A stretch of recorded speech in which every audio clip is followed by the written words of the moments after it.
शुभोदय। आज सम्राट अशोक यांची जयंती। देशाच्या इतिहासामध्ये जर आपण बघितलं तर देशाच्या इतिहासामध्ये जर बघितलं तर एवढा महान सम्राट राजा महाराजा तुम्हाला भेटणार नाही। जगाच्या इतिहासामध्ये जरी बघितलं तरी तुम्हाला एवढा महान सम्राट भेटणार नाही। जगाच्या भूगोलाचा जरी अभ्यास केला, जगाच्या भूगोलाच्या अभ्यासामध्ये सुद्धा तुम्हाला एवढा महान राजा सापडणार नाही। जगाच्या अर्थशास्त्राचा जरी तुम्ही अभ्यास केला तरी तुम्हाला एवढा महान राजा सापडणार नाही। जगाच्या राज्यशास्त्राचा जरी तुम्ही अभ्यास केला तरी एवढा महान राजा तुम्हाला सापडणार नाही। जगाच्या कोणत्याही शास्त्राचा अभ्यास केल्यानंतर हे कोणताही माणूस सांगू शकतो की सम्राट अशोक यांच्या एवढा शूरवीर, यांच्या एवढा करुणामयी आणि यांच्या एवढा संयमी राजा पूर्ण जगात सापडणार नाही। आणि म्हणून जगाच्या इतिहासाचा अभ्यास करत असताना एवढा महान राजा या इतिहासामध्ये दडवला गेला होता। हे पण या देशाचं एक वास्तविक सत्य आहे। आणि म्हणून हा जो महान राजा आहे, जो जगामध्ये एकमेव चक्रवर्ती राजा म्हणून घोषित आहे, समजला जातो, ते एकमेव राजा म्हणजे सम्राट अशोक। सम्राट चंद्रगुप्त आपण म्हणतो, सम्राट बिंदुसार म्हणतो, सम्राट कनिष्क असेल, सम्राट हर्षवर्धन असेल, हे एवढे सम्राट आहेत। परंतु चक्रवर्ती सम्राट ही जी पदवी आहे, हा जो मान सन्मान आहे, हा केवळ आणि केवळ महाराजा सम्राट अशोक यांच्यासाठी वापरला जातो। आणि त्यामुळे सम्राट अशोकाच्या या इतिहासाचं पुनरावलोकन झालं पाहिजे, त्यांचा इतिहास समजला पाहिजे, हे गरजेचं आहे। आता आपण जर बघितलं आज ही जयंती साजरी करण्याचं कारण काय, आमचे महापुरुष आहेत आणि आमच्या महापुरुषाचा संघर्ष आहे तो समजून घेऊ शकत नाही, त्यामुळे ही पार्श्वभूमी सांगते। आता आपण बघितलं तर सम्राट अशोका हे पहिल्यांदा जगामधून संपलेले आहे। तुम्ही जर बघितलं अजंठा एलोरा आजही काही काही ठिकाणी लेण्या सापडतात, आजही सापडतात। येळभोळची लेणी ही आत्ता सापडलेली लेणी आहे, फार काळापूर्वीची लेणी नाहीये। म्हणजे काय आहे जर आपण बघितलं तर सम्राट अशोकाचा एवढा मोठा जो इतिहास आहे हा पूर्णपणे दबला गेला होता।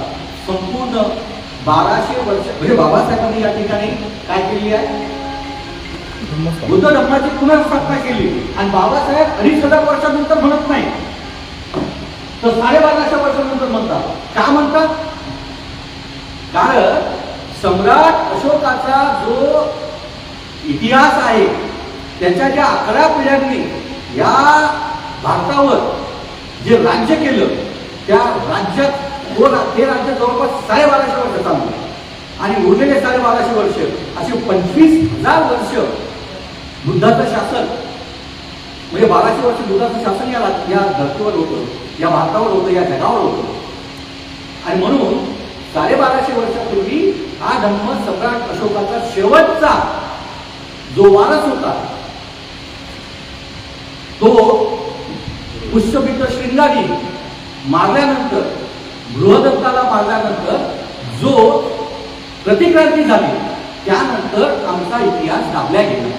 त्यासाठी काय केलं, अजंठासारख्या ज्या लेण्या आहेत त्या दाबून टाकण्यात आल्या, आमच्या जेवढ्या काही लेण्या आहेत त्या सगळ्या दाबून टाकण्यात आल्या। आणि जसं मी कालच्या भाषणात बोललो होतो, देवादिदेव महादेव, महादेव देव म्हणजे काय, चांगला माणूस, महादेव म्हणजे काय, सगळ्यात चांगला माणूस कोण आहे, तथागत बुद्ध। आणि तथागत बुद्ध आणि महादेव म्हणजे शंकर यांचा जर तुम्ही फोटो बघितला, दादानी एकदा सांगितलं होतं की हात म्हणजे काय, साप काढला की शंकर आणि साप काढला की बुद्ध, एवढाच फरक आहे। म्हणजे हा जो आमचा इतिहास त्या ठिकाणी दाबला होता, हा सम्राट अशोकाचा इतिहास सुद्धा या प्रतिक्रांतीनंतर दाबला गेला। आणि प्रतिक्रांतीनंतर दाबल्या गेल्यानंतर हा इतिहास कधी ओपन झाला, म्हणजे या देशातील सर्वात मोठं जे बौद्ध केंद्र होतं ते म्हणजे कोणतं? नालंदा विश्वविद्यालय. हे तर झालं जिथं बुद्धांना धम्मप्राप्ती झाली होती, संबोधी प्राप्त झाली होती, हे बुद्धगया, हे सुद्धा ब्राह्मणांनी काबीज केलं. ज्याला आपण तिरुपती बालाजी म्हणतो. तिरुपती बालाजी काय आहे? तिरुपती बालाजी काय आहे की ते थेरोपतींचं जे भाग आहे, जो राज्य आहे, जे काही आश्रम आहे, केंद्र, ते म्हणजे तिरुपती. पंढरपूर म्हणजे काय? पंढर म्हणजे काय? तर कमळ आणि कमळांचं पूर म्हणजे पंढरपूर. हे काय आहे? हे आमची देवस्थान आहे, ही सुद्धा काबीज केली. अनेक ठिकाणांमध्ये देवा बसवल्या, साध्या पद्धतीनं त्या ठिकाणी त्यांनी अतिक्रमण केले. हे अतिक्रमण आपल्याला तोडता आले नाही, आपल्याला सोडता नाही आले, परंतु आमच्या मनामध्ये असलेली जी श्रद्धा आहे त्या क्रांतीचं त्यांनी प्रतिक्रांतीमध्ये रूपांतर केलं. आणि आपण आजही तिरुपतीला जातो, केस काढतो, पण आपण सांगत नाही की ते बुद्धाचं आहे. आजही आषाढी पौर्णिमेला तिथे जातो, आषाढी एकादशीला तिथे जातो. का जातो? तर आषाढी पौर्णिमेला गुरुपौर्णिमा मानण्याची प्रथा आहे. आषाढीला आपण गुरुपौर्णिमा म्हणतो आणि गुरुच्या दर्शनासाठी त्या ठिकाणी जातात. आणि कसे जातात माहिती आहे का? वेगवेगळ्या प्रदेशातून वेगवेगळ्या दिंड्या जातात. असं काय असते माहिती आहे का? की ज्या वेळेस एखादं जर आपण ठरवलं की आपण एखाद्या शिक्षकाच्या हाताखाली शिकलो आणि आपण वेगवेगळ्या परिसरामध्ये आपण जातो आणि मग त्यानंतर आपल्या गुरुजीचा वाढदिवस असता किंवा एक गोष्ट असली त्या निमित्तानं जसं आपण एकत्र येतो, त्या पद्धतीनं ती एकत्र येण्याची प्रोसेस आहे, ती म्हणजे पंढरपूरची प्रोसेस आहे. कधी समजणार आपल्याला? तर हा जो आमचा प्रगल्भ इतिहास आहे, हा सम्राट अशोकाच्या कारकिर्दीनंतर निर्माण झालेला आहे. तो अख्खाचा अख्खा इतिहास त्या ठिकाणी दाबण्यात आला आणि त्याचा परिणाम असा झाला की आम्ही आमच्या मूळ संस्कृतीला विसरलो, मूळ संस्कृतीपासून आम्ही आमच्या भरकटलो, दूर गेलो. पण आमच्या मनाची संस्कृती काय गेली, म्हणून आपण किती करायला जातो, म्हणून आपण केस काढायला जातो, म्हणून आपण बळीतो कानपिढी आजही म्हणतो, कारण की आमची संस्कृती आहे. आमचं जगणं म्हणणं जे काय असेल ते तेच आहे. अनेकदा सणांवर चर्चा होते, होळी आपला आहे की नाही आहे. काल परवा गुढीपाडवा झाला, तो गुढीपाडव्याचा इतिहास सुद्धा परत सांगण्यात आला की तो शेतीशी रिलेटेड आहे आणि धम्माशी रिलेटेड आहे. गडी पाडवा, गडी जी बनते मध्ये, गडी पहिले गडी असायच्या, गड्या असायच्या गावामध्ये. गडी म्हणजे पांढऱ्या मातीमध्ये बांधलेले बंगले म्हणून किंवा त्या काळातले मोठे गुरुच असायचे. तिथे गावाचा मालक राहायचा, म्हणजे पाटील किंवा कोणी लोक असेल ते, अशा गडी असायच्या गडी गावामध्ये. तर या पद्धतीने तो इतिहास सांगितला. आणि मग काय आहे नाही आहे मी त्या भांडण्यात पडत नाही, पण मला या गोष्टीची संपूर्णपणे जाणीव आहे की या देशाचा सगळ्या सणांचा जो इतिहास आहे तो काही पुढे या देशातील जो काही सणांचा इतिहास आहे तो दुसरा तिसरा काही नाही. सणांचा हा पूर्णपणे जो इतिहास आहे तो आमच्या बुद्ध संस्कृतीतून आलेला आहे. या देशातला एकही सण हा ब्राह्मणी संस्कृतीतून आलेला नाहीये, तर इथला प्रत्येक सण हा बौद्ध संस्कृतीतून आलेला आहे. आणि त्यामुळे आपण ही जी चर्चा करताना आमची पाळंमुळं या भूमीत अतिशय रुजली होती आणि सम्राट अशोकाच्या काळानंतर हे सगळं संपलं. आणि म्हणून या पार्श्वभूमीवर आपल्याला सम्राट अशोकाची जयंती का साजरी करणं गरजेचं आहे हे मी तुम्हाला थोडक्यात सांगितलं. ही पार्श्वभूमी आपल्याला समजून घ्यायची गरज आहे. बरं, सम्राट अशोकाची जयंतीच आपण का साजरी केली पाहिजे याचा जर आपण थोडक्यात आढावा घेतला तर आपल्याला लक्षात येतं 35% GDP, मी जसं बोलताना बोललो होतो, या देशाचा अर्थ म्हणजे जगाचा अर्थशास्त्र जर तुम्हाला समजून घ्यायचं असेल तर सम्राट अशोक हा त्याच्यामध्ये सगळ्यात पुढारलेला माणूस दिसणार तुम्हाला. का दिसणार? कारण सम्राट अशोकाच्या काळामध्ये जे अर्थशास्त्र होतं, जी GDP होती, जे इकॉनॉमिक्स होतं, ते सगळ्यात हायस्ट होतं. 35%. आज आपण 3 आणि 4% नाही आहोत. 35% GDP त्या काळामध्ये होता. सम्राट अशोकाचा जो व्यापार आहे तो कुठपर्यंत जात होता? आज जी आपण मुद्रा आज जी मुद्रा बघतो ना आपण, सम्राट अशोकांची ही मुद्रा भारतीय मुद्रा नाहीये. ही मुद्रा ग्रीक पद्धतीची मुद्रा आहे. ग्रीक शिल्प त्यातून आलेलं ते सम्राट अशोकाची मुद्रा आहे. फार कमी ठिकाणी आपल्याला ते सापडतं. आणि म्हणून इंग्रजांनी खऱ्या अर्थानं या देशावर खूप मोठे उपकार केले. इंग्रजांमुळेच आमची अजंठा लोकांना दिसली, इंग्रजांमुळेच आम्हाला बुद्धगया भेटली, इंग्रजांमुळेच आम्हाला सम्राट अशोक सुद्धा भेटले. ज्यावेळी ते उत्खनन करत होते आणि इमानदार लोक होते, ही लोक इमानदार होती, त्यांनी लपवलं नाही. त्यांनी काढल्यानंतर त्याचा अभ्यास केला. अनेकांनी नोकऱ्या सोडल्या. कलिंगम सारखे लोक, फेलिक्स सारखे लोक यांनी नोकऱ्या सोडल्या. कशासाठी? फक्त हा संशोधन करता आलं पाहिजे म्हणून. आणि संशोधन केलं त्यांनी. फिलिपनी धम्मलिपीचा शोध लावला. धम्मलिपी वाचता येत नव्हती, धम्मलिपी वाचली आणि त्यांनी सगळ्यात पहिले शब्द सांगितला, देवाना प्रियदर्शी सम्राट अशोक. हा शब्द तिथून पुढे आला आणि त्यानंतर सम्राट अशोकाचा इतिहास पुढे यायला लागला. मग सम्राट अशोकाचे अनेक जे 84,000 स्तूप सम्राट अशोकाने बांधले, त्याचा एक एक इतिहास पुढे यायला लागला. आजही खना या ठिकाणी सम्राट अशोकाने पेरलेला बुद्ध धम्म तुम्हाला दिसतो. आजही कुठेही खना. आम्ही ज्या ठिकाणी राहतो या ठिकाणी तर जवळपास 270 लेण्या या पुणे परिसरात नाही. 270 लेण्या एवढ्या लेण्या आहेत या परिसरामध्ये, पुणेच्या विभागामध्ये आपण काय काय हा इतिहास आहे. हा साधा सुद्धा इतिहास नाही. आणि हा इतिहास समजून घेण्यासाठी आपल्याला इंग्रजांनी जे आपल्याला उपकार केले त्यांनी इतकं आणून ठेवलं. त्यांनी सांगितलं हे बुद्धाचं आहे, त्यांनी सांगितलं हे बुद्धाचं आहे, हे अशोकाचं आहे, त्यांनी सांगितलं. पण आजही आम्ही त्याच्यावर दावा करत नाही. हा आमचा मूर्खपणा. या गोष्टीवर आम्ही दावा करत नाही आहोत. हा आमचा मूर्खपणा आहे. ज्या घोडाईश्वरला आजही ते शंकराचं मंदिर म्हणून सांगतात, त्या ठिकाणी आजही धम्मलिपीमध्ये काय दिसतो, तिथे धम्मलिपीचा पॅसेज आहे आजही त्या ठिकाणी. काय आहे हे जे काही आहे हे आपल्याला समजून घ्यायचं आहे. आणि त्यासाठी पण ही जयंती आपण साजरी करणं गरजेचं आहे. जर आपण जगाच्या इतिहासामध्ये घेतला तर भूगोल बदलवण्याची जी प्रक्रिया आहे ती खऱ्या अर्थाने सम्राट अशोकाने बदलली. आज भूतान असेल, तिबेट असेल, म्यानमार असेल, नेपाळ असेल, चीनचा काही भाग असेल, पाकिस्तान असेल, बांगलादेश असेल, बाली असेल, त्यानंतर अफगाणिस्तान असेल, इजिप्त असेल, इराक पर्यंत सम्राट अशोकाचं राज्य होतं.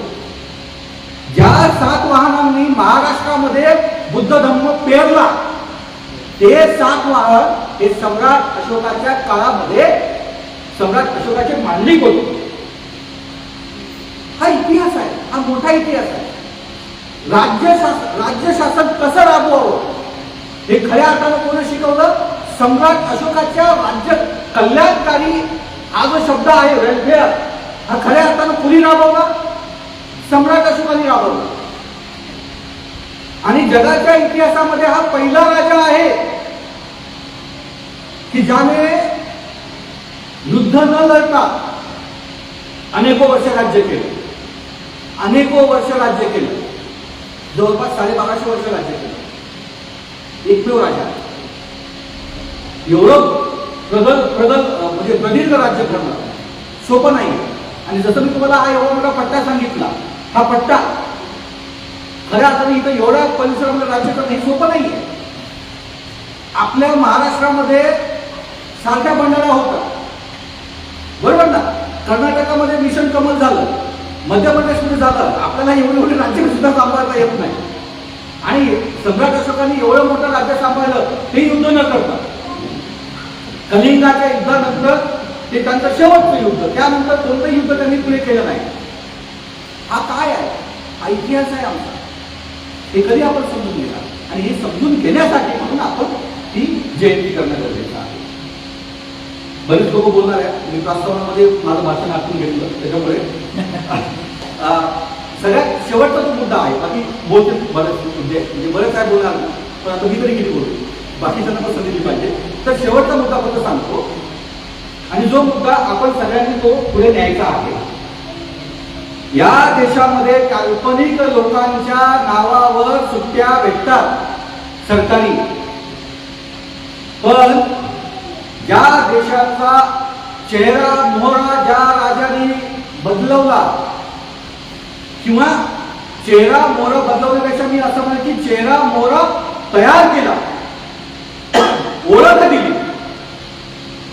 बुद्धाची ओळख जी आपण म्हणतो ना, भारताची ओळख काय बुद्ध आहे, तथागत गौतम बुद्धामुळे आहे हे नक्कीच आहे. परंतु सम्राट अशोकाच्या कल्याणकारी राज्यामुळे खऱ्या अर्थानं ते काय झालं, लोकांच्या मनामध्ये बिंबवल्या गेलेलं आहे.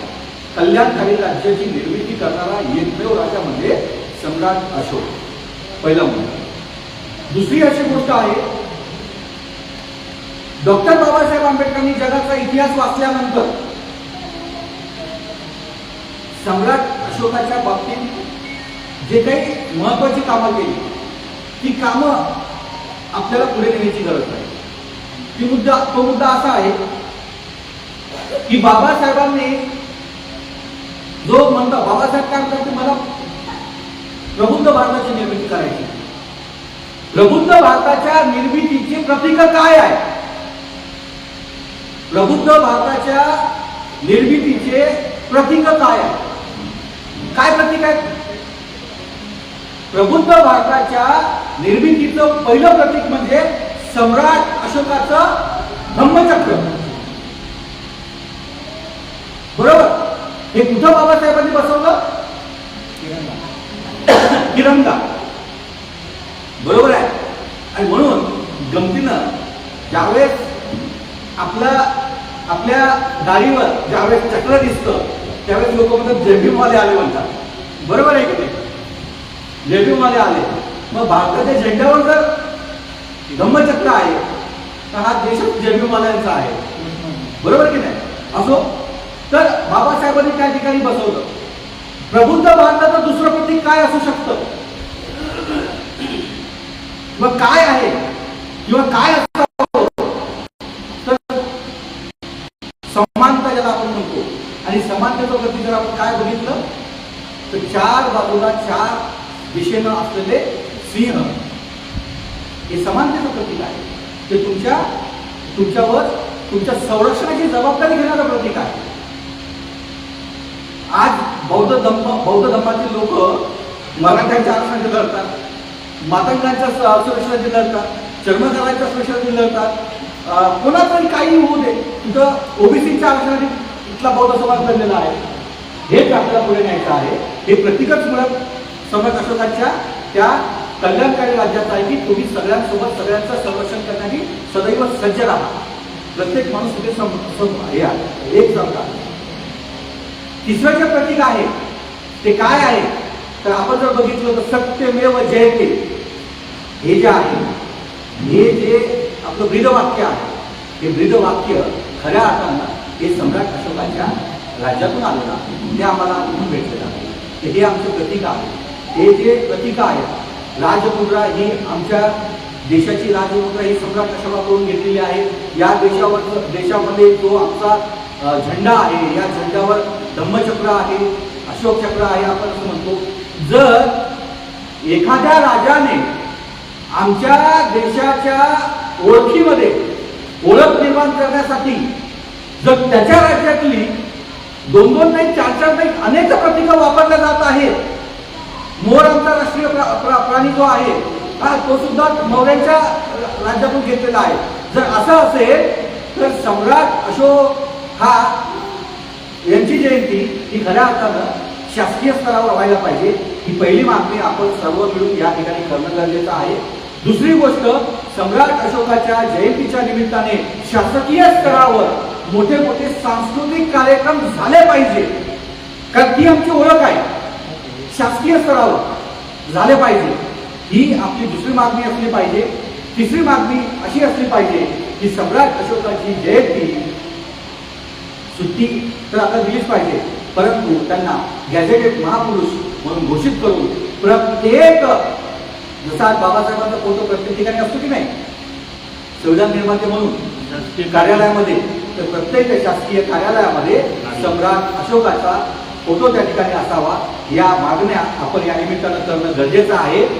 आणि त्याच्यासाठी आपण महाराष्ट्र शासनाला, भारताच्या राष्ट्रपतींना आणि भारताच्या प्रधानमंत्र्यांना आपण अशा प्रकारे पत्र लिहूया, ही मोहीम आपण राबवूया आणि याची सुरुवात आपण या ऐतिहासिक धम्मभूमीतून करूया. कारण या ठिकाणी डॉक्टर बाबासाहेब आंबेडकरांनी 1200 वर्षानंतर, सम्राट अशोकाच्या नंतर धम्माची पुनर्स्थापना बाबासाहेबांनी या ठिकाणी केली. आणि म्हणून याच ठिकाणावरून जशी बुद्ध धम्माची पुनर्स्थापना झाली, तसेच सम्राट अशोकांच्या कार्याचा उजाळा करण्याचं काम आपण या धम्मभूमीतून करूया, एवढंच या ठिकाणी सांगतो आणि थांबतो. नमो बुद्धाय, जय भीम.